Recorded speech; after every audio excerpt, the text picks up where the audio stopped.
Good morning, everyone, and welcome to Today y Mañana. I'm Alex. This is Xavier. We're very excited to have you joining us this morning on Today y Mañana. And it's a beautiful morning here in You had a little extra right? pep on that good morning, I tell you. Because I really like walking out the door and being like, you know, it is a good morning for sure. It is. It absolutely is. So we're excited about it. It's a great day to just grab a café con leche. That's right. And get to your favorite spot and enjoy some Today y Mañana, because we've got some amazing guests coming up on the show. We're going to be joined very shortly by Shawley Paquette. She is a local artist. Then later in the show by Crump, the owner of Little Acorn Events. And last but certainly not least, our friends Miguel and Chic from Craddock Sirius Insurance are going to be joining us this morning. We have a full morning here. It's going to be a lot of fun. Full house. We've already got some people tuning in. Ricardo Cruz Duran, muchísimas gracias for watching the show this morning. Amigo del programa. Okay, very good. I like that. You know, if you like and share and you do it all the time, you get the amigo del programa. Absolutely. And don't forget to subscribe too if you can. Exactly. Like, share, subscribe. Ask us questions. Send us any questions, comments that you have for our guests. We love being here on the I Love CVille Network. Judah Whittower is helping us out behind the camera once again today. We'd, of course, big thank yous to our presenter, Emergent Financial Services, and our great partners at Castle Hill Cider, Matthias Realty, Credit Sirius Insurance with Forward Adelante, the premier Latino networking group here in Charlottesville, Virginia. Well, don't forget about the event, because you said that. Yes, I said that right before the camera was rolling. Because now the camera's rolling. Now it's official. It's official that there is a Today y Mañana guest appreciation event this evening, open to the community, so you don't have to have been. You could be a future guest and sign up come. Or I want to be a guest, or I don't want to really be a guest, but I want to be there. It doesn't matter. Exactly. So you can sign up on Facebook. Just find Today y Mañana, and it's this evening, 5:30, Castle Hill Cider. So Ricardo, I think Ricardo says looking forward to it. It's a full house, and he loves Miguel's service. So absolutely. So do we, Ricardo. So we're really excited about today's show. We're happy to jump in. What do you think? Well, I'm ready. Let's do it. So we're excited to start off this morning with Shawley Paquette. She is a local artist right here in Charlottesville, Virginia. Amy, thanks for joining us this morning. Well, thanks so much for having me, you guys. No, we're glad to have you on. So for those who haven't met you yet, tell us a little bit about yourself and maybe how you first became interested in painting. Okay, so I would say first and foremost about me, I'm a wife and a mother. So my life and my time and my schedule is all built around of course, our children and our schedule and our calendar. And so my oldest is almost 6. So for that many years, we've been looking at, me creating and pursuing my business kind of in and around their timeline. And so right now, last week is the first week where all 3 kids are in school at the same time. Wow, so it's really started to open up different opportunities for the day. So, so I am a nature enthusiast. I'm a bird watcher. I've been really into birds the last 8 or so years, and moved to Virginia in 2014. Was living in Los Angeles before that, and my background as a painter, I was interested in painting from a young age, so kind of typical, like, I was the kid that really loved paint and, being in art class. And when I got to middle school and high school, I had some really great art instructors. I decided to not pursue painting as a major in college. I wanted to do science, and then I decided halfway to kind of switch it to art history, and was always really in love with the idea of, say, moving to New York and working for museums and being around paintings and working for galleries. And I was painting for myself on the side, as a hobby. But I eventually did move to New York after college, and I got a opportunity. I was doing some sketching in a sketchbook at a bar, and the bar owner said, "Hey, I have a bigger bar that we do art shows at. Would you like to show your work at our bar?" I said, "Well, yes." So this was 2005. And it was my first experience being a professional artist selling work out of a venue in New York City, which was a huge deal for me. And this just completely kind of set the course of, okay, I can do this. This is something that was a dream, and I can pursue this dream. So I had a little bit of a background with working in art supply stores, so in high school and then after college, and a little bit in New York City as well. And so art materials, art supplies, painting, these were kind of all working in concert together. And then a lot of people in New York were telling me that I needed to move to the West Coast because New York galleries were pulling talent out of San Francisco and Los Angeles. This was 2007, and I thought, you know what, I'll give it a shot. I have friends and family in the LA area, Orange County area, and thought, I'm going to go and give it a year and try it out. So this is my kind of emerging out of this New York scene and trying to get some exposure in LA. So you're in New York. You're painting in New York. They tell you to go to the West Coast to paint because they're pulling talent out of the West Coast, but you're already in New York. Yeah, it's like, I'm here already. So the speculation was that a lot of people said, New York, and it still is very competitive, but at the time, super competitive. And out on the West Coast, people were saying, like, there's more venues, their rent is less money than New York. So galleries have less overhead and can invest a little bit into newer artists. A lot of newer artists and emerging artists were coming out of some of these galleries in LA. So, San Francisco as well, but I was more interested in the southern part of California. So when they're in 2007, and within the first 6 months of living there, I ended up finding a job related to art materials. I was doing a lot of MySpace blogging at the time, if we think back to that era. So I posted this blog on MySpace about a particular art supply that I liked, made by a certain company.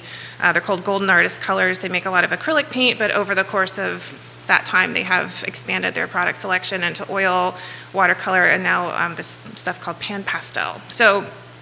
So they have an education program, and I was familiar with this because of my experience with working in art supply stores. They have these representatives that come to the stores, and they teach people how paint works. And they were hiring for that job in Southern California. So I was 26 years old. I said, I've never taught a class before in my life. I've never done public speaking before. We'll just take a chance on this job. And so long story short, I did get the job. And they said, well, you need to commit to being in this region for at least 2 or 3 years to build up our clients in Southern California. So I said, sure, sign me up. It's a reason to stay put.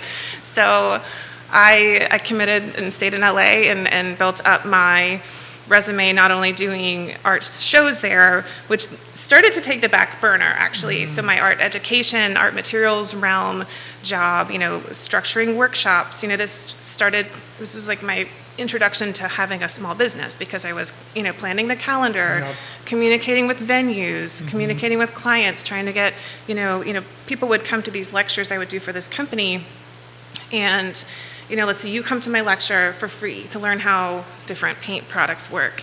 And they say, okay, I really liked that particular product. Can I pay you directly to teach me how to use that thing? So that's where I can build up a clientele of private lessons and also small group workshops for various people, art organizations, universities. So I was, really threw myself into this realm of just being in the public, teaching to a lot of people, being in rooms of, 70 people talking about art supplies. And I did that job for 14 years. Wow. So I resigned last year.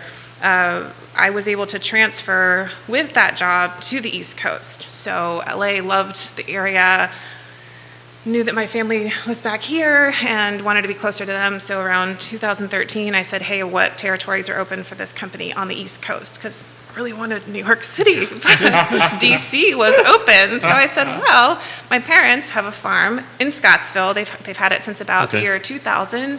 My dad had gone to UVA, loved the area, knew he wanted to retire here. And he bought property 23 years ago. And I knew there was a farm that I could live on. I'm like, can I live 2 hours south of DC? And so I went from living in, I was in Boston for college, lived in Minneapolis for 2 years after college, New York for 2 years, LA for 7 years, and then decided to leave the big cities and move to the middle of the countryside. Right when the summer peak season died down and there was nobody around. So it was the best thing that I've done with my life. I had a great life before that, had great times, great life, but moving to this area specifically, I didn't grow up here. It was not an area that I was familiar with. Outside of coming for the holidays or coming twice a year to see my family at their farm, I didn't know about the downtown mall. I didn't know, there was a lot of things about the area that I wasn't steeped in. Had never gone to the Blue Ridge Parkway, so moving here and then exploring this place for the first time was really exciting. And just before coming here, kind of in those last couple years that I was in LA, I started to get into bird watching. There's a lot of jokes going around now. There's like internet memes about like you get to be a certain age in your life and all of a sudden you get the binoculars. You start noticing things out your back window. And this for me was a work trip I took for the company that I worked for. I went to Las Vegas. Once a year I had to go to Las Vegas for work. Not my favorite place, but I was in a hotel room, not a lot of stuff on the TV there, and I saw this documentary on PBS about a hummingbird in this very remote part of the Andes in Peru. And it was like my spark bird that got me into the idea of birds are really cool. Let me dive a little further into this theme. Because creatively, like I said, I was backburnering my painting for a very long time. I was still painting. When I lived in the cities, it was a lot of figurative work, maybe some architectural kind of things, industrial elements, rivets and, just things that reminded me of the city and being around a bunch of people.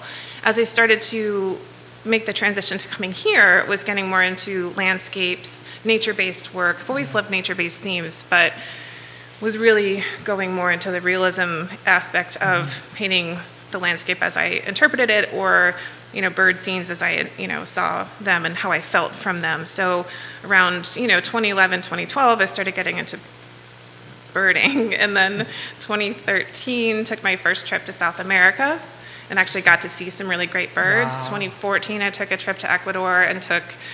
There was a day we went to see some hummingbirds in the Andes, and just the Andes Mountains. Take me back, any day. Take all my kids, which, by the way, you'll get to meet my kids tonight at the event. Wonderful. Looking forward to it. So I just, there was something about the timeline of discovering my love for birds and bird watching, and this, and then I moved to Virginia, to the countryside with no one around, didn't have any friends around. My family would come up intermittently, but it was like me and the countryside and the birds. And so all of a sudden it was, okay, I'm going to photograph these and I'm going to paint them. And so then it just became this cycle of, I am going to, what's that bird? What's that bird? I'm going to Google that, and then you start to learn a little bit more about what's around you, and then migration happens, because these birds leave for the season. They go, some of these birds are going, their round trip back to South America or Mexico. It's like 13,000 miles for this one little songbird. And so the more I started painting, it shifted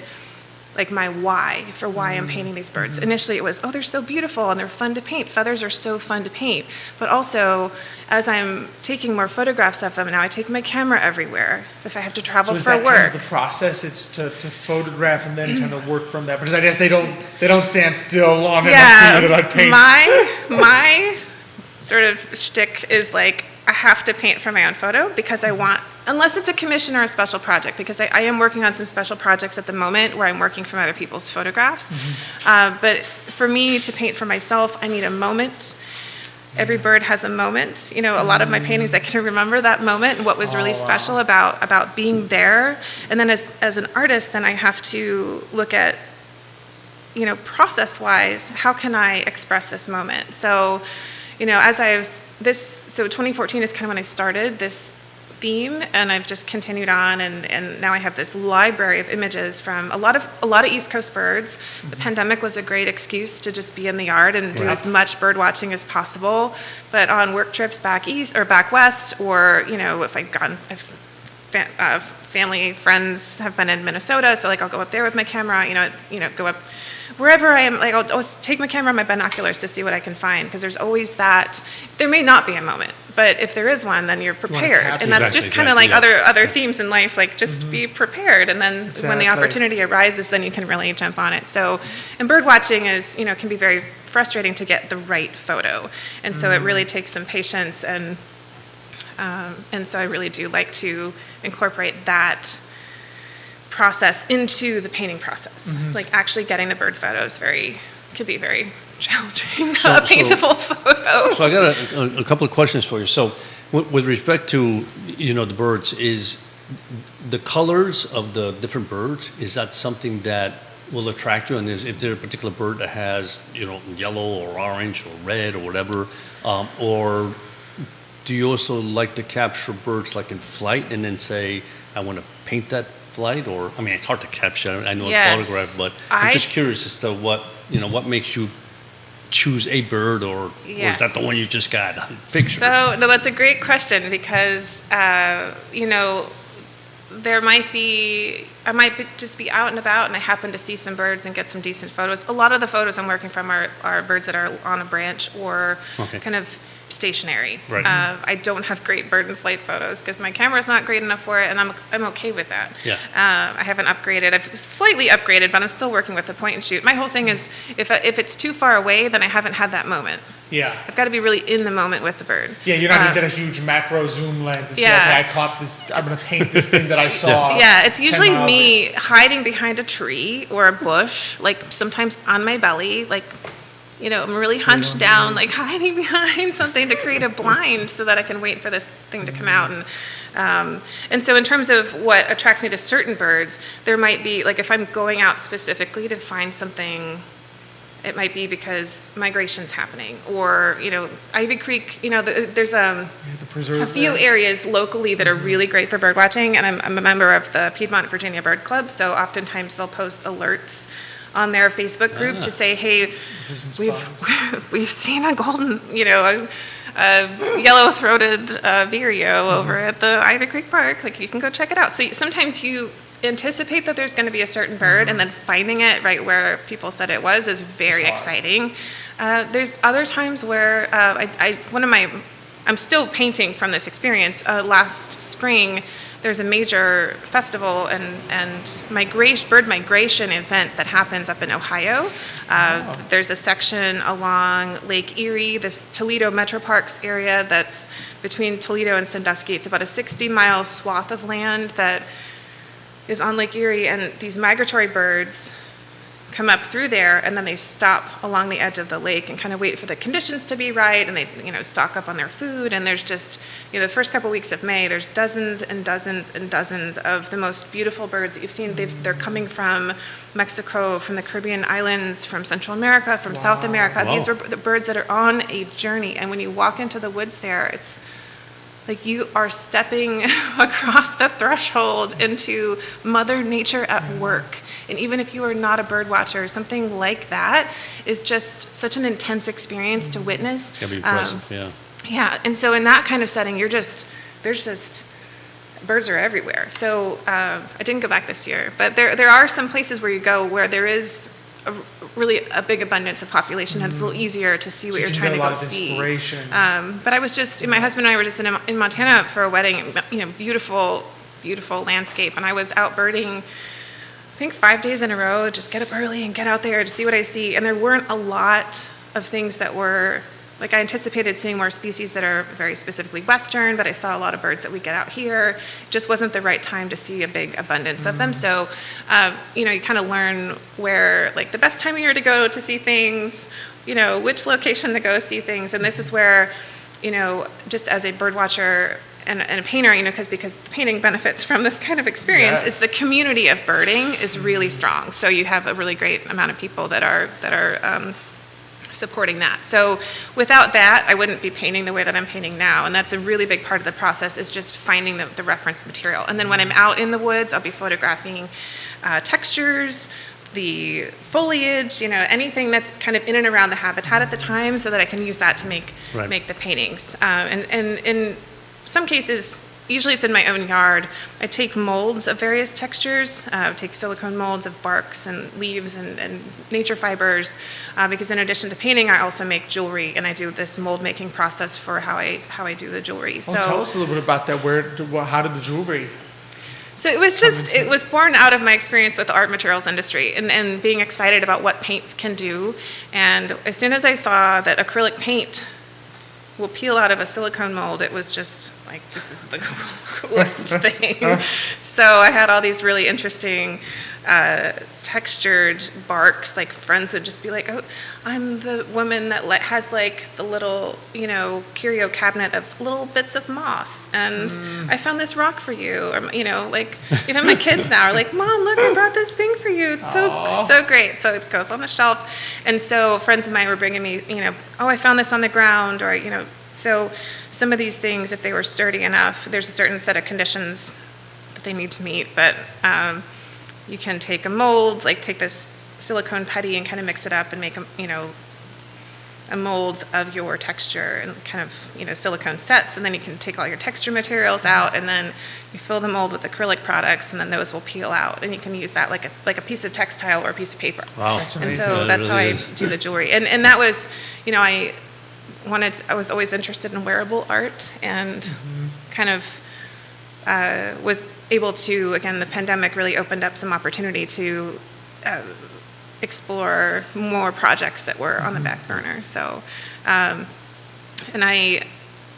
as I worked away from teaching, we can't meet with big groups of people for a couple of years. I started to get out of my teaching phase and really ramp up the amount of painting I was doing, bird watching, jewelry making, and it leaves us with now. So really the last couple of years, 3 years, there's been a huge shift in what I have done creatively, and there's been a lot of growth business-wise from what I'm doing creatively within the last year and a half. What was it like to kind of take that plunge and say, okay, I'm going to market these, I'm going to actually, because I know sometimes as an artist, you have to take that plunge and say, okay, I was doing these paintings, but now I'm actually going to offer them. There's, it was very scary. I would say scary, but also freeing, because I felt like I needed to, scheduling a workshop was easy work. I can just put workshops on the calendar and then advertise them, and that's sort of quick, easy work. Well, it takes work to actually set it up, but it's easy to look at the calendar and say, oh, I could teach on this day, this day, this day, this day, and I'm going to do this class and this class and this class. It's a lot harder to then say make paintings, build a portfolio, apply to places, because I had been applying to various places and not getting in. It was like rejection. You hear from a lot of artists, rejection. I'm like I'm just probably not going to get in. So if I try again, and so for a lot of years it was like the year of no, no, we're not going to accept you, or no, and so then after the pandemic, I started to apply to smaller outdoor markets, a lot of outdoor stuff. And so I was getting, doing things in a small parking lot. The Sweet Art Emporium in Palmyra was a good launch point for that. They're so fantastic. And then that got me into doing some bigger things in Richmond. The Carytown Farmers Market runs an artisan show twice a year, so I got connected to them. Through Richmond, I got some contacts to some other places, getting invited to do a show here, do a show there. Started to apply to bigger festivals like the Crozet Arts and Crafts Festival, and so I've gotten in there the last couple of years. So you start to, it just then became this 2 years of yes. So I'm applying to things and building my portfolio and consistently painting and trying to better and better the body of work, and then applying to bigger and bigger festivals. So my big excitement this year, I got into and there's one in State College, Pennsylvania. That's the Central Pennsylvania Festival of the Arts, which is a really big show up there. I was able to get in there, and that was a really exciting time. And you have a couple upcoming that people can attend. Yes, Crozet is happening. It's the first weekend of October. The Fall Foliage Festival is happening in Waynesboro the second week of October.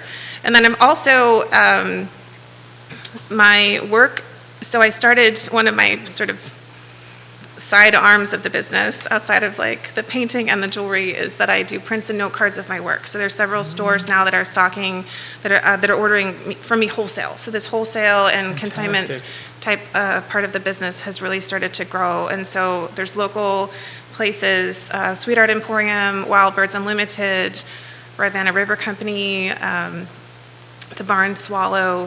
Those are all places where you can find my work. Annie Gould Gallery has some of my original work. And then there's some places in other states that are fantastic. It's up there, so that's wonderful. I love hearing that's the a terrific trip. You definitely got some fans. Janet Betch says we enjoy your paintings and hearing Janet. about them. Sarah Donsway says congrats, Amy. Love your art. Hey, Sarah. So you definitely got some fans. So if people are interested in finding out more, say, okay, where can I check out Amy's art? Where can I go? What's the best place to kind of find you, get in touch?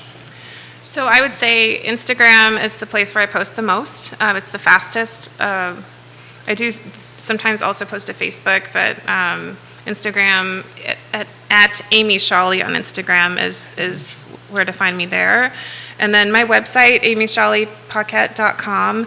I will be posting, there's always links out to other places. I'm trying to update that now that I have a little bit more time with the kids at school. There's some projects on the website that need to get taken care of. But yeah, so I generally say, if you have any questions for me, if you're interested in, booking me for anything, festivals, ordering things wholesale, email me through my website. That's the fastest way to get a hold of me. Otherwise, the day-to-day is through Instagram. So. Fantastic. That's wonderful. Amy, it's been an absolute pleasure. Thanks so much for coming on. Thank you so much for having me here. I really appreciate it. Thank you so much. It's been an honor. Thanks, guys. Oh, thank you. Wonderful. All right. Wow. So as we swap here, I do have some dates on those festivals. We're gonna do October 7th and 8th. There's gonna be Crozet Arts and Crafts Festival. October 14th, 15th, Fall Foliage Festival in Waynesboro. And that's where you can find her work. Where you'll be able to find. That's beautiful. Yeah. What a trip! What a trip! So, it's amazing, right? It's amazing. It's one of the things we love most, like those journeys, right? Yeah, absolutely. How life and people journey to do the things that they do now. Exactly. And this has produced the beautiful paintings that just mean so much. You can tell how much. Yeah. It's one of the beautiful things, certainly, about things like Instagram, where you can certainly display your work in such a way that people can see it quickly and look at it and say, "Wow, this is beautiful." Absolutely, absolutely. And from one great desk to another, we're excited to welcome to the show this morning Mia Crump. She is the owner of Little Acorn Events. Mia, thanks for coming on this morning. Mia. Yeah, thanks for having me, guys. I'm excited to be here. Same here. So, for those who haven't met yet, had the same question, tell us maybe a little bit about yourself, how you first became interested in wedding planning in general. Yeah, so it's actually really neat to be in here with other small business owners in Charlottesville, because as Amy was talking, I was like, oh, that really resonates with kind of a little bit of my story. So I am also a mother, and my business was actually kind of born out of that. By education, I was an elementary school teacher, working in Albemarle County School District, and loved a lot of things about being a teacher. And then in 2018, I was pregnant with my first daughter, and I just knew I could not be the teacher that I was. I was the one that was there 10, 12 hours a day. And because I loved my babies, my students, and I knew I couldn't be the teacher that I wanted to be and the mom that I wanted to be. Right. So I was sort of looking for what else can I do that would enable me to stay home and still have a foot in the door of career path for my own self. And honestly, I had come fresh off of planning my own wedding in 2016. All right. So I feel like my story into the wedding industry in Charlottesville, which is such an incredible community, and we're a wedding destination in the U.S., which I think is incredible. But my entry into it was a little bit unique in that a lot of my contemporaries, other planners, wedding designers who I really admire, came through catering companies, or they started at a venue and then branched off into their own business. And for me, it was more really born out of, I want to be doing something that I feel passionate and invigorated by, and I want to be able to be home with my daughter. And now I actually have two daughters. I have a 4-year-old and a 1-year-old, and I'm homeschooling my preschooler. So I'm home, and this has become something even bigger than I thought it was going to be. I thought it was going to be like a little side hustle. Right, exactly, yeah. And then I truly didn't know how much I was going to deeply fall in love with wedding planning. Oh, wow. And what's really special to me about it is the relationships that I get to build with my couples, and you get to be with people. We live in a world right now that's broken in a lot of ways and upsetting in a lot of ways. Like we see the news every day, and there's just, well, that's terrible, that, and it's hard, and it's hard not to get really discouraged. And I think I get to do this thing that is all about love and joy and a time in our lives where we are celebrating with people from all these different chapters too. Like, how many times in your life are all these different people in one place? It's very rare. That's right. That's true. And so getting to create that and be along with people for that journey of their engagement, and then creating a wedding that is, a design that is unique. I say, like, your wedding should tell your love story, and it should be personal, and it should be fun and joyful, and be unique to you. And so that's been a really fun part of doing what I do. So now, I was going to say, do you choose the venue for the couple, or the couple chooses the venue and then you have to, work with that? Yeah, that's a really good question. Most of my clients hire me, it's sort of like right before or right after you've chosen. There's kind of like the first 3 things that you're going to do when you get engaged. Just like we need a date, we need a venue, and a planner. And sometimes I am the first thing where they hire me because they want to work with me, and then my relationships with venues and wedding vendors, et cetera, kind of unfold from there. So I've started working with people where I'm the first person that they book, and we're going to go look at different venues and take tours, and then we're going to look at date availability and pick a date. Or they come to me and they say, okay, well, we're getting married on this day at this venue. I'm on a lot of the recommended vendor lists at a lot of the top venues in Charlottesville, which is just wonderful. And there's such a like collaboration, community over competition in Charlottesville wedding industry that exists that I'm really proud to be a part of. So it depends, I would say. But yeah, those are kind of the top 3, like planner, venue, date in some order. Yep. Well, and speaking of them, so Angela Hodge from Due Sorelle, that we had them on, I think it was Michael and myself might have had them on a few weeks ago. She says they had the honor of working with me this past weekend. She is phenomenal. Yeah. Angela's so sweet. Yeah, they're a newer sort of like farm venue in Ruckersville.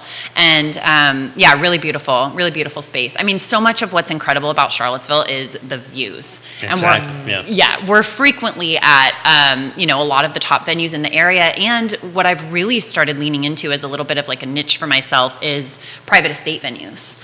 Private estate weddings, where it's not a venue, but we're building a wedding kind of from the ground up. So tented reception, like on this beautiful private property.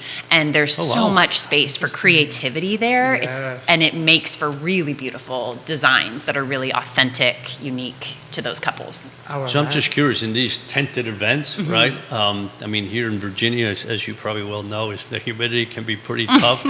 Even when the sun goes out. How do you plan how does that work? Yeah, weather related, cool air so you can dance. You know what I mean? One of my favorite things my dad says to me, which I'm sure he didn't make up, but he says, if you don't like the weather in Virginia, wait 5 minutes. And that's so true of like, okay, well, this is a crazy storm and now we're fine. So yeah, I mean, summer weddings, the real truth. I had a beautiful wedding at Eastwood, August 5th, Eastwood Winery. And just a few weeks before the wedding, we'd been planning together for a year. And we had, the bay draping, like the draping you kind of do on the sides of the tent. We had the fans rented and all of this. And we did beautiful handheld fans, like on each seat at the ceremony. I've done a lot with like the parasols that are having a moment, really beautiful. But yes, a few weeks before, my bride said, so what are we going to do about the heat? And I was like, well, babe, we've got our fans. We've got, the handheld fans and the powered fans. And we've got shade and we're going to enjoy it. So that is a thing of planning a summer wedding when you are committing to an outdoor. Of course, there's wonderful venues like King Family, we're there really frequently, that has air conditioning, which we love in the summer months for sure. Absolutely. So for someone out there, let's say you've got a couple that they just got engaged or something, they're saying, okay, what are all the things that a wedding planner can do? Just maybe they've seen a venue and they're like, okay, the venue's like, you get that person at the venue that like will do these, venue coordinator, venue stuff. What just kind of the wedding planner add? Like, what would you say is like the value add of like this is what all the things that you can help a couple with? Oh yeah, absolutely. Well, a huge piece of that is because Charlottesville has become like truly a wedding destination. We're often planning with people who do not live locally. So a lot of my clients actually, like as I'm thinking about like my 2024 calendar, I have 2 different couples who are based in New York City. I have just people that we work with really frequently. I've planned with couples from Texas, from New Jersey, from Colorado, who are coming to Charlottesville because of what we have to offer. So I think a huge piece of having a planner who is local to Charlottesville, we know the community and we know who's who in the wedding industry. And so it really saves you in the long run. Of course, a wedding planner is an investment. Of course, I myself, like many sort of high-touch wedding planners, I am percentage-based pricing. So yes, it's an investment. But in the end, it ends up saving you money and time, huge amounts of time, because you're not sifting through what am I looking for in a catering contract, or like what is this typical or not typical, or like this florist has a minimum, is that normal? The answer is yes.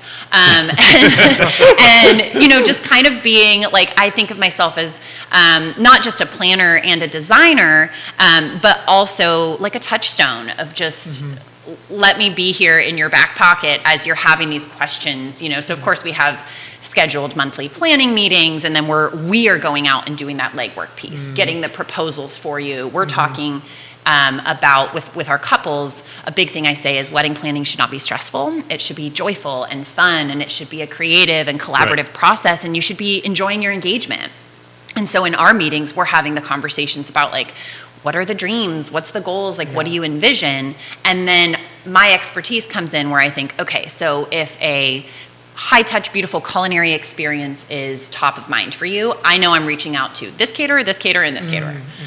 Or florals are super important. I know who I'm going to contact. Gotcha. So it's having that person who knows. Which must take so much, especially for the couples that are out of town. It must take so much stress out of it. Because I can't imagine how daunting it would be to go online. Oh, Google Charlottesville weddings. It's going to be pages upon page, and you have no idea. Yeah, exactly. Because everyone's going to have amazing photos. Of course, I was going to say they all look good. Yeah, well, and we all have professional content to work with because we're all using professional photography galleries. So they're all going to look great. And at a certain point, I would imagine if you don't know the Charlottesville industry, which why would you if you're not a wedding professional and you're just a person getting married, it would be just overwhelming, and that's not fun. No, not at all. It's when they take pictures of houses, right? You go online, it's look how beautiful this room is. Then you go in, it's a hole. Right. The camera just at a wide angle. It's well, this is a great room. Yeah. So same thing. I mean, you have to be careful about that. And you have somebody that knows everybody here and knows the quality of the work. And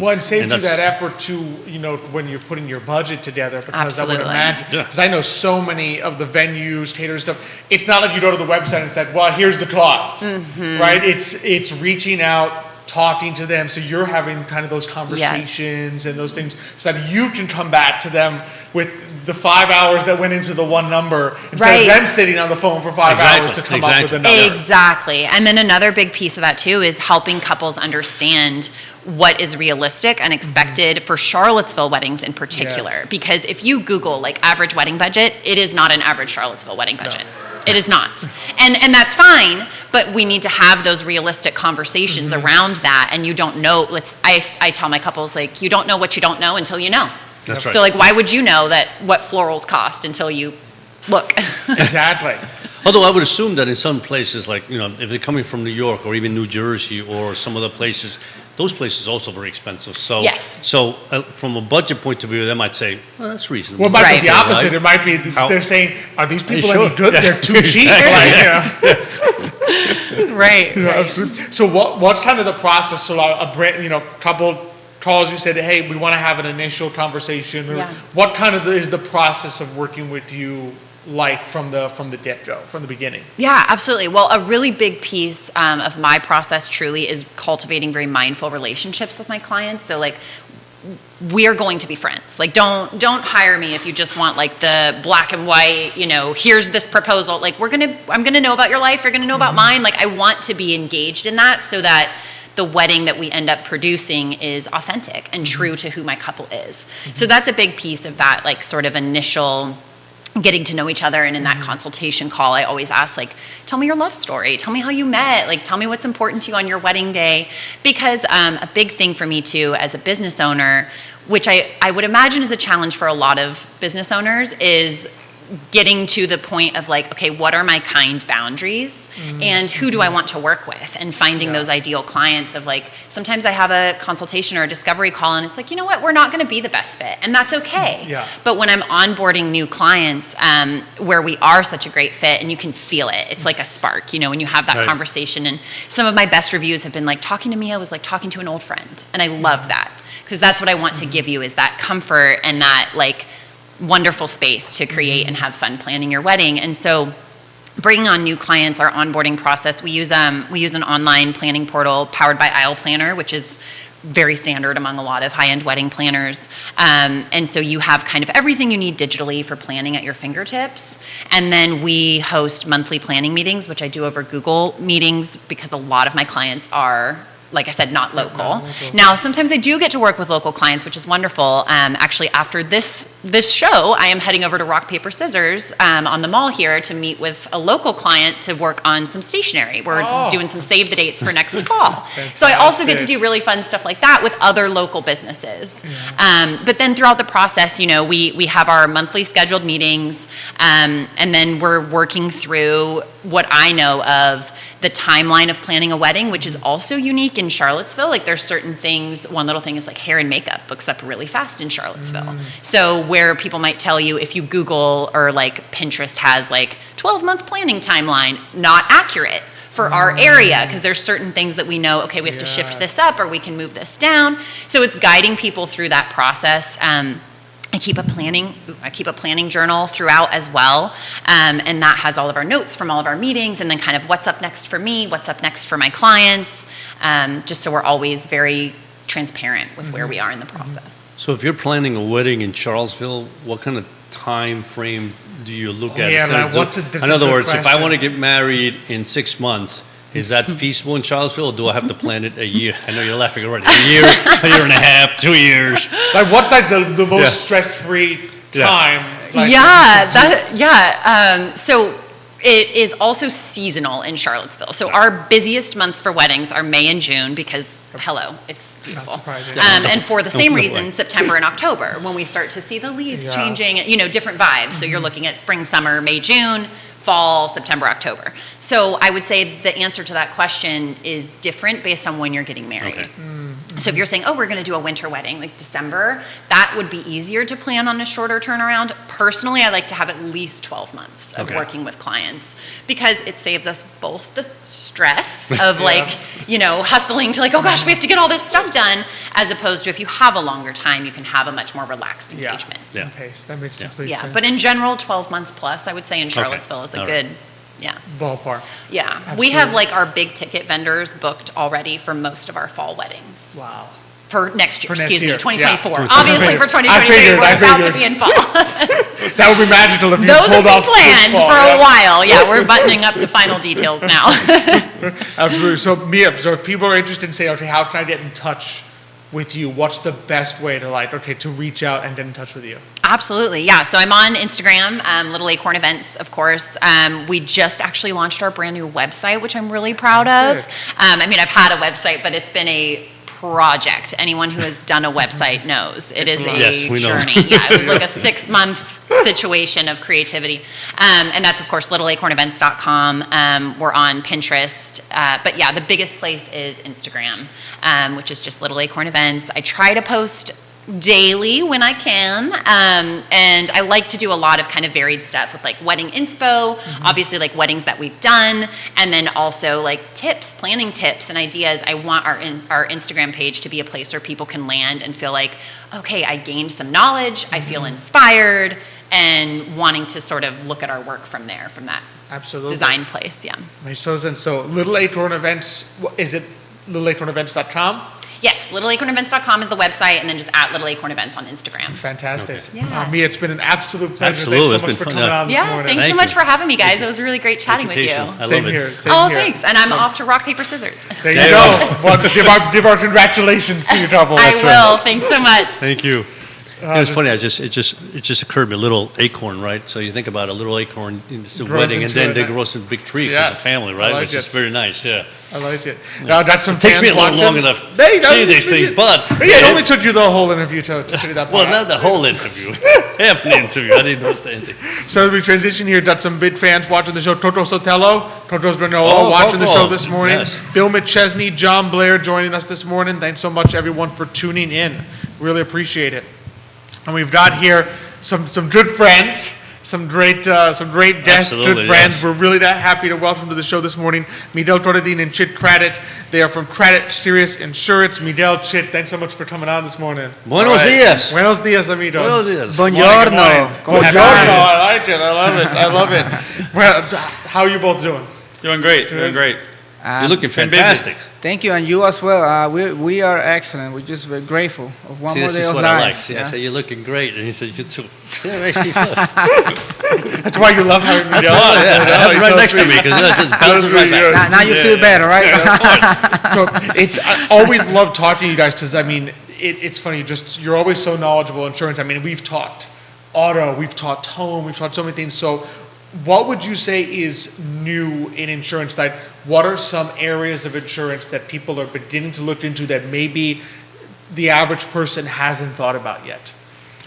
Well, that's a great question. And you're leading into the kind of new topics. I'm going to kind of throw you a curve a little bit here and bring something up that I thought was very important. Kind of like a little public service announcement. Right now, insurance is in very challenging times with claims, financial states, inflation, all that kind of stuff. We're in what's called a hard market right now. Hard market. You have soft market and hard market. What does that mean? So we're in a hard market right now, which means carriers are tightening underwriting. It's harder to get insurance. Premiums are increasing. So it's kind of a seller's market rather than a buyer's market. Interesting. So it's due to the inflation, cost of claims. Over the last, went through COVID-19 where the insurance companies took rate decreases because people were stuck at home. They weren't driving as much. Activities were minimized. Since COVID-19 is the majority of the pandemic is not quite as serious. People are back driving and whatnot. Inflation is a key factor. Just like when you go shopping, your milk, your bread, your eggs, everything you're buying is expensive. Building homes is expensive. Repairing cars is expensive. And all of that cost directly hits an insurance company's claims experience. What we're finding is insurance companies that have managed their risk better, maybe have better client selection, aren't quite as in a bad position as some, but every company out there is they're either increasing rates, moratoriums on new business. So the public service side of this announcement is, whatever insurance you have, be extra careful, keep it paid, don't let it cancel. That's a good point. Don't put yourself in any unnecessary risk. On the other hand, even though it's a hard market, it doesn't mean you're stuck and you can't shop. As I said, insurance companies all handle their risks differently. So one insurance company might be taking an 8% rate increase. Another one might be taking a 25-30% rate increase. Wow. So it's still a good time to shop. But just you be need aware. someone to kind of help But make sure you stay. Yeah. Make sure you keep your insurances up to date, and make sure you pay all your premiums, because God forbid you lose one, to find another one, you may be in trouble. Yeah, exactly. So that's just kind of a little PSA for everybody out there. That's good. key. Well, that's exactly what I was looking for. Like, what should people be looking at? It's one of the things you don't think about. When you talk about inflation, you say to yourself, well, why would an insurance company impact inflation? But the thing is the claims, right? In other words, what is insurance? You crash your car and it's got to be fixed. Well, fixing the car all of a sudden went up 10-20% than what it was 2 years ago. Exactly. You've been paying the same premium, and now the insurance company has to pay a lot more. So, and cars are sitting in shops a lot longer. You take your car in, it needs 30 parts, and one is on back order. Yeah. Now your car is sitting there. Exactly. People are running out of rental insurance. So car rentals are getting maxed out. Cars are sitting in lots, and like I said, you said the cost is the main driver. We're very lucky. Erie Insurance has stayed very competitive. We've had rate increases. I'm not going to sugarcoat it. We're not immune to it, but we've been very fortunate as the amount. Yeah. And so we're still open. We're still writing business. We have to scrutinize it a little more, but so we're very fortunate to have Erie Insurance.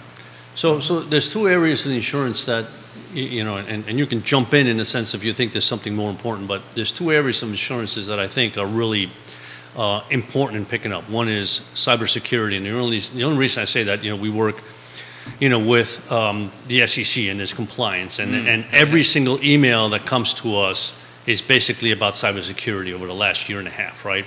And the second thing is life insurance, and I always liked the life insurance that also has the long-term care riders, because long-term care is something that I think more and more people are going to need. We're living a little longer, but that doesn't mean we live necessarily the healthiest of longer. So maybe you can both talk a little bit about that. What your thoughts are?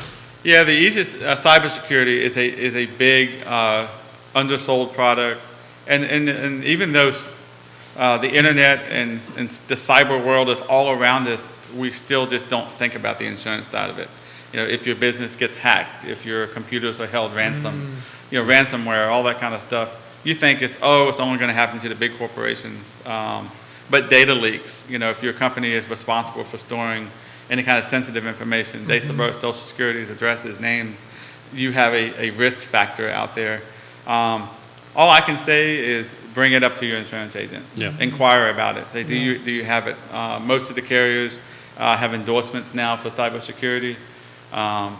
It's kind of a Band-Aid approach. It's not. It's better than not having anything at all. But if you're a larger corporation with serious data issues, probably a custom-tailored standalone cybersecurity would be more the fit. So I would just say ask your insurance agent or call us. Absolutely. Y Miguel, estamos hablando un poquito de seguro de vidas y de seguro de vidas también que tienen un poco de ayuda si uno se enferma y necesita ayuda cuando se hace viejo, vamos a decir. Y quizás usted también quiera hablar un poquito, creo que estaba hablando un poquito de que quién puede obtener seguros de vida que antes no podían obtener. Correcto, cuando se hace más joven, ¿verdad? Mientras más joven, más fácil. The younger the easier to get life insurance, no doubt about it. Bueno, primero que todo, muchas gracias y buenos días por tenernos acá. Siempre es un placer para nosotros estar con ustedes y, pues, por supuesto, con nuestro público. En cuanto al seguro de vida, hace no muchos años atrás era prácticamente casi imposible para personas que no son ciudadanos americanos o incluso residentes en este país, siquiera pensar en seguro de vida. Entonces, obviamente, las cosas van cambiando y ya cuando las compañías se dan cuenta que aquí hay una población como usted, como yo, que tiene familia, tienen niños, tienen años o décadas literalmente trabajando en este país, son personas que están aquí en serio y necesitan, así como cualquiera de nosotros, necesitamos un seguro de vida. Y entonces estas compañías se han dado cuenta y por fin, algo que yo siempre he criticado a la mayoría de las compañías, y hoy en día hay compañías que ya dan esa flexibilidad de poder tener un seguro de vida para personas que o no son residentes o no son ciudadanos. Eso es muy importante para todos los que somos padres de familia. Claro, y trabajamos aquí y bueno, es un mensaje que quiero pues obviamente darle a toda la comunidad, sea de donde sea. Ya Erie empezó a ser más flexible con ese y también trabajamos con otras compañías que pueden proveer seguro de vida. El premium de los seguros de vida, ¿esos son más o menos iguales que los otros o tienen que pagar un poquito más porque no son ciudadanos y residentes? No necesariamente. Los seguros de vida no son como los seguros de carro que si usted tiene un ticket o va a pagar más. No, más que eso es ellos se van dependiendo de la suma, el death benefit, ellos se van o se enfocan en cómo está su salud. Ese es el principal. Eso es lo más importante, cómo está su salud. Si ha tenido digamos, si ya ha tenido problemas de salud preexistentes o si tiene algo actualmente con su salud, bueno, ellos se enfocan en eso, ¿no? Pero si usted le hacen un examen de sangre y sale en perfectas condiciones, de hecho, va a entrar a una categoría muy, digamos así, excelente, ¿no? Sí. Ultra excelente. Y ahí es cuando le dan, puede obtener un mejor precio, sí, claro. Sí. No, I mean, I guess it's normal, right? In other words, the healthier you are, the lower the premium. Claro. Claro que sí. Y para los latinos que quizás tienen interés en seguro de vida, ¿cómo es el proceso de trabajar con ustedes, de hablar con Miguel y todo? ¿Cómo se va el proceso? El proceso es muy simple. De hecho, cotizar un seguro de vida es lo más fácil, toma menos tiempo incluso que cotizar hacer una cotización de carro. Toma 5 o menos de 5 minutos, literalmente, cotizar a alguien en un seguro de vida. es simple, es simplemente tener una conversación conmigo o con los agentes que tenemos allá en la oficina. Obviamente vamos a hablar de muchas cosas, ¿no? De la familia, de cuáles son las necesidades, ¿no? Claro, porque para cada quien son necesidades diferentes, ¿no? No quiere decir que todo el mundo necesita un seguro de vida por la misma razón, ¿no? Sí. Hay personas que necesitan seguro de vida, obviamente la mayoría por su familia, por sus hijos. Hay otras personas que necesitan seguro de familia porque de repente no tienen familia, pero necesitan un seguro para su casa, ¿no? Si llega a pasar algo, el seguro de familia paga toda la casa. Hay incluso personas que quieren asegurar alguna entidad, fraternidad o algo que no necesariamente tenga que ver con una persona. Es interesante, hay muchas razones por las que una persona puede asegurar, tener un seguro de vida, ¿no? Pero no, estamos aquí, es una conversación muy fácil. Pienso yo que la comunidad latina está hoy en día más abierta a hablar sobre el seguro de vida, porque yo creo que culturalmente los latinos hay como un tabú, creo yo, existe, de que ni siquiera quieren hablar de su seguro de vida porque no se imaginan que en algún momento pues ya no van a estar aquí, pero es una conversación que hay que tener. Claro. Yo siempre hablo con las personas, con nuestros clientes, de la importancia, es una herencia, es una protección que le estás dejando, es como a tu familia, es muy importante, porque el día que tú no estés aquí como padre o como madre o los dos, y tú no le dejas nada a tu hijo con qué defenderse, imagina, es bien duro una situación que dejas a tus familiares o a tus hijos en una situación financiera bien comprometedora, bien difícil, y yo creo que como padres o madres tenemos que pensar un poquito más en eso,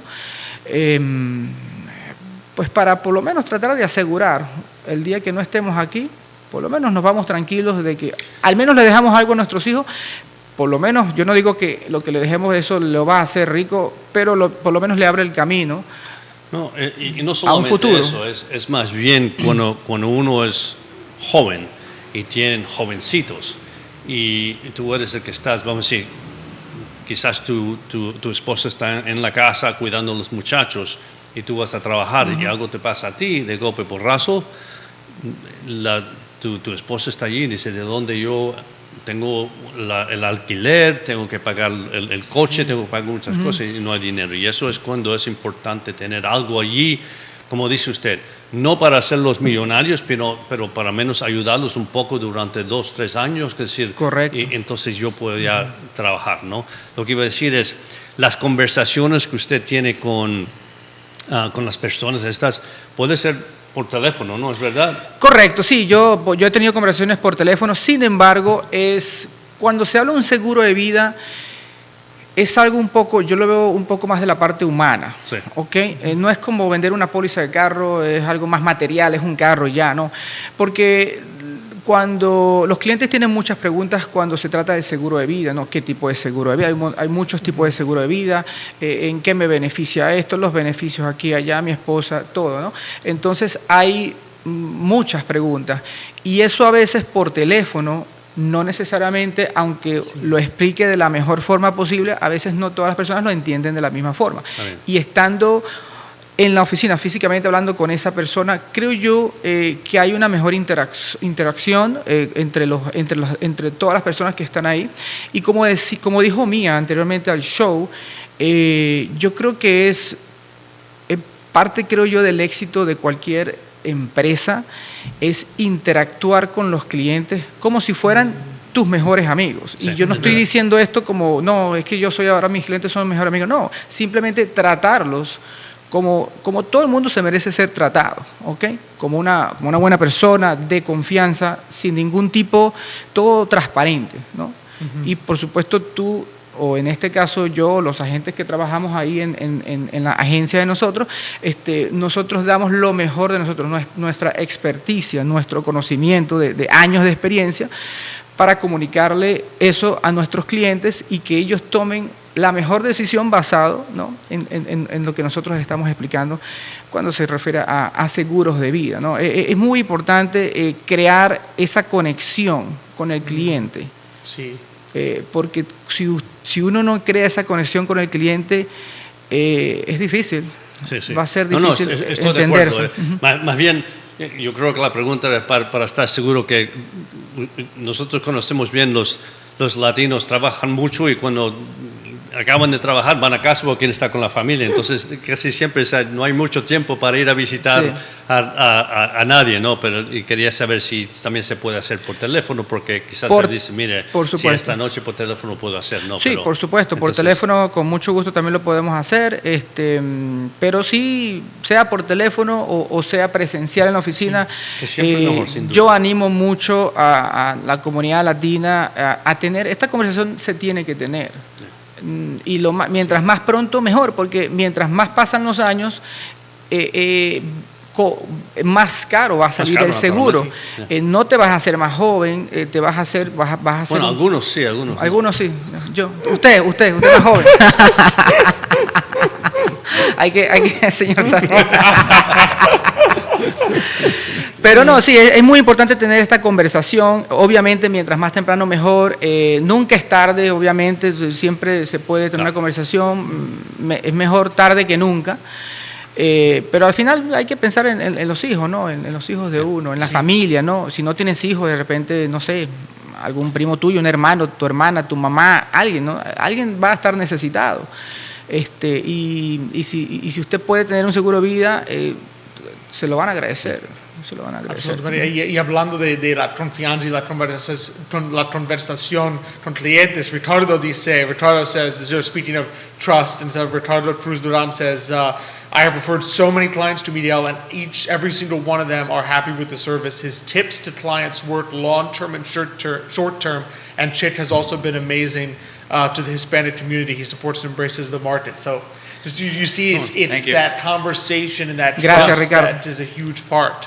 You know, it's very important because let's be honest, when it's true. I mean, what Miguel was saying was, to buy insurance for a car, a house, whatever, is somewhat, you're buying something impersonal. When you're buying life insurance, it's you. You're buying something that you're saying, okay, what if I pass away? I mean, that's a difficult, especially Latinos are very machismo. It's like, nothing's going to happen to me. I mean, I'm indestructible. I'm indestructible, right? So, but in always like that, when you're young, it's like, come on, I mean, what do I need life insurance for? But the issue is, especially once you have a family, right? It is so important. The younger you are, and the younger the family, the more important it is. And it doesn't mean like you don't have to go out and get $1 million policy. Just think about, what do I think my family would need to at least for a year or two make sure that they're not suffering, that they can find a way to then keep moving on, right? And then later on in life, you want to increase that, you can increase it, right? So, but it's so important to have that. And and what I mentioned before was, I know that there are some, and we talk to our clients all about this because, long-term care insurance is something that a lot of people used to go for. It became very expensive. It's hard to find now. And I tell them about the program that you guys explained to me about, which is the long-term, is the insurance, life insurance with the long-term care rider, which I think is a fabulous way to go. Obviously, probably the premium is a little more expensive, but it's a great tool. The beautiful thing is that you don't know when you need that long-term care. You could be 75 years old, you break your hip, for 6 months you need help, right? And you have something you can tap into, right? Yep. And I think that's great. Is that something that you're seeing more people like look for? Unfortunately, they're not looking for it on their own as much, but we definitely bring it up, and when they hear about it, their eyes open, like, I didn't think about that. Yeah. And the biggest benefit we have is being able to put that long-term rider on a relatively inexpensive term policy. It basically pre-approves you to have it in the future. So even if you're younger, you're able to start protecting yourselves. And this is a little bit unfortunate when you speak of life insurance, age, and being younger. A lot of people think, I'm young, I'm not going to get anything. We're in an interesting time right now with our health and exercise, diet, what we eat. Our society as a whole, we're for the first time seeing people dying males younger. Had a dip in life expectancy. Life expectancy is not increasing like it used to. It's actually turning just a hair. And we're seeing strange things happening in younger people. Cancers in people in their 40s and 50s. So the old days of waiting is even more risky. Well, and in reality, in many ways, the younger you are, the less time you've had to self-insure. In other words, if you're 70 and you're looking for life insurance, right? God forbid you don't get it in time, right? You may have built up some savings that your family can use. Correct. If you're 20s, 30s, or you have a new family, you don't have a nest egg that's built up. Said, oh well, he didn't have life insurance, but I can just go to his retirement account because it's not been built up yet. Exactly. So the odds. Obviously, the odds of you dying at a younger age are lower, but on the flip side, whenever you're doing finance expected value, right? The flip side is the penalty, right? The damage to your family if you die younger is even higher. The potential, because there's less that they can tap on to kind of tide them over till they reach that point. Especially if you have children. Children always wind up the innocent victim of a lot of things that adults make decisions to do or not do. Any family that has children should have some kind of life insurance to protect their future, college expenses, education. Our company, Erie Family Life, I believe in January of next year, we have a 40-year term product coming out. Wow. Which is very rare in the industry. It might not be the beginning of the year, but we're going to have a 40-year term product, which is absolutely amazing. And before you said, so if you get, let's say you get a 20-year term with the long-term care rider, at the end of 20 years, you can roll that, right, to another, let's say 20 term with long-term care without having to... Well, you can't roll your long-term care over to another term. With all insurance companies, not just ours, if you have any kind of a term product and you want to roll into another product with no underwriting, it's always going to be a more expensive permanent product, like a whole life or a flexible life. That's the only caveat. Okay. But you could use the less expensive term to basically to get you down the road. Pre-approve yourself now. This way later when you flip it to roll it to a whole, you don't have to worry like, oh no, something came up on my health test that's going to make me... When you're young, you got car payments, student loans, new children, all the expenses of life. That's where term comes in. Hopefully when the children are grown and there's no more college and you're hopefully in a better situation financially, that's when you can start looking at a permanent product where you can actually build some cash value and not just own your insurance instead of renting your insurance. It's a good way to go. Good way to think about it. But the moral of the story is that I wish, or I like a lot of people wish that somebody would have talked to us, especially our parents, I'm not putting any blame on our parents, they're doing and they did the best they could. I don't know. Sometimes I wonder, Oh my goodness. Okay. Well, that's another conversation. Off the show. Not like offline. So, but I wish somebody would have talked to me and give me, some of the knowledge that I already have right now, because I would have purchased without hesitation a life policy when I was 21 years old. I mean, I was probably paying maybe 10 times less than what I'm paying right now, but nobody talks about life insurance. So, that's what I encourage, all our, parents today, please, talk to your kids, if you don't know, talk to someone who knows, you don't have to know everything. We don't know everything. It's impossible, but talk to, get financial help, get financial advice. Talk to, whoever you need to talk to in order to educate yourself so that way you can talk to your kids, they can make a good choice, Exactly. So, gentlemen, I mean, I know we talked a little bit, you mentioned a little bit, last question I have for you, a little bit of, what's new in insurance. How about business-wise? What are you seeing in terms of hiring people out there? Because I know other businesses in the community, there's some challenges with that. How is that looking for you guys? It's rough. It's rough everywhere, not just with us. I've been trying to plan an event for that's in a couple of weeks, and I've called places, and they've actually, the date's open, this is open. We don't have staffing. Sorry, we can't help you. Just turning down money. Wow. But hiring is still rough for everybody. I don't care what industry you're in. Absolutely. But since you brought it up, Craddock Sirius Insurance, we are hiring. We're hiring from the office manager position, customer service level position, and we're a great family-owned business. Two family-owned business. Next year, we're going to get to celebrate our 40th year, 4 decades of being in business. Fantastic. So I was almost in business before you were born. But, not quite. So, but I think that's one of the things we love best is, it's so nice that the family aspect is, being a family business, so knowing that like when we're working with Chic, when we're working with you, Miguel and Catalina come in, and we know, you just get to know like that your values are aligned with what a lot of people who come in and looking for insurance, that's what they're looking for is what you guys are looking for as well. So it's always a great, it's good to see and helps really just know we can trust you guys. As great as technology is, it's nice to still have a relationship. Yeah. We love to see our clients, meet them, know who they are. But, once that point's done, we're fully equipped technology-wise, texting, email, WhatsApp, all that kind of stuff. You don't feel like if you have an old-fashioned relationship means you have to come to the office 4 or 5 times a year. Not that we don't like seeing our clients, but that's just not the modern lifestyle anymore. But it's nice to have a name, somebody, when you call, they know who you are. You're not just ABC, XYZ in the computer. That's exactly right. Exactly. Yeah. That's the beauty. And gentlemen, for both of you, so if people want to get in touch, if they want to reach out for any of these things, where can people find you? And then Miguel, you can go, ¿dónde se puede encontrar?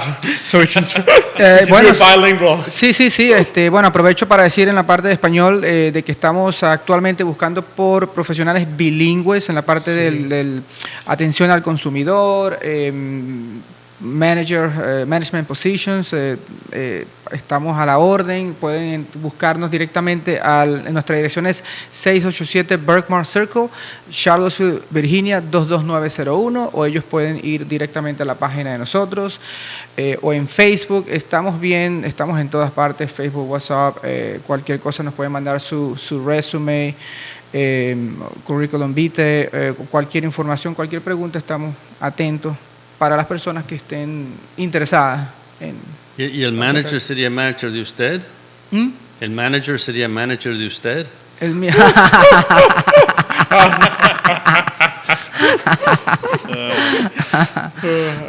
And we're working for licensed or unlicensed. You do not have to be licensed to start with us. We do on-the-job training.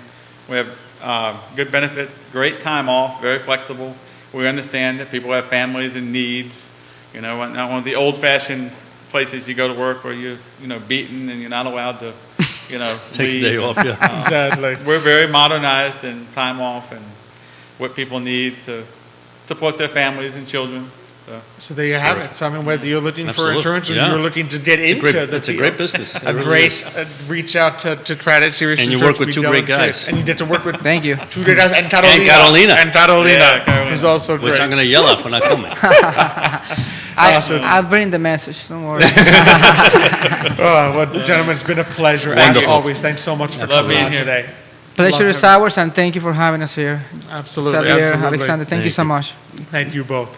And thank you, Vanessa Velázquez, for watching the show this morning. Rosa Macias, muchísimas gracias por mirar esta mañana. Gracias. Gracias a todos.